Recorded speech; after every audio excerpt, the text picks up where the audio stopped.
Welcome back. Now, when you talk about vitamins, we always have to say that they are a group of heterogeneous compounds, but still they are an essential part of the nutrients because they are responsible for proper operation of various processes in the body. Now, when you talk about vitamins, they are mainly of 6 types, and that is vitamin A, vitamin K, vitamin E, vitamin D. So we have A, K, E, D. And on the other hand, we have B and C. So these are 6 types of vitamins, out of which vitamin B is a huge group of vitamins, and that is a B complex.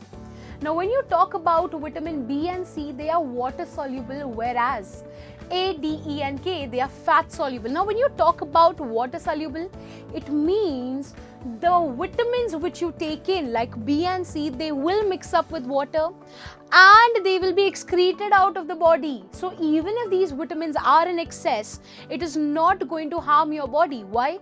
Because anyhow they are going to get released out of the body. But the problem is with the other set of vitamins, that is A, D, E and K, which are fat soluble.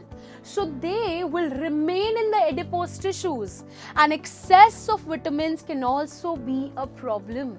And that is why excess of fat soluble vitamins have to kept under check. Now, when you talk about these vitamins, they are very essential in processes like glycolysis and Krebs cycle. Why? Because when you talk about glycolysis, we know NADH, a cofactor, is produced. And for the production of this cofactor, we require the presence of one vitamin, and that is vitamin B3, which is nothing but nicotinamide. So NADH2 itself means nicotinamide adenine dinucleotide.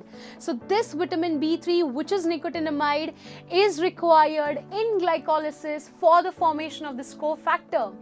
Whereas if you talk about Krebs cycle, in Krebs cycle the production of FADH2 requires one type of a vitamin, which is vitamin B2, and that is riboflavin, flavanamide adenine dinucleotide, that's FADH2.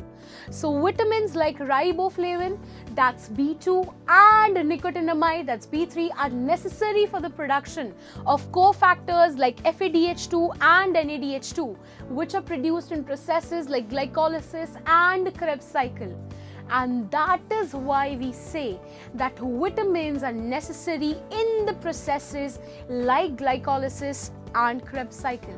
Let's take the word nicotinamide and let's try to break it down as nico, N-I-C-O, tin, T-I-N, amide, A-M-I-D-E. So the word is nicotinamide.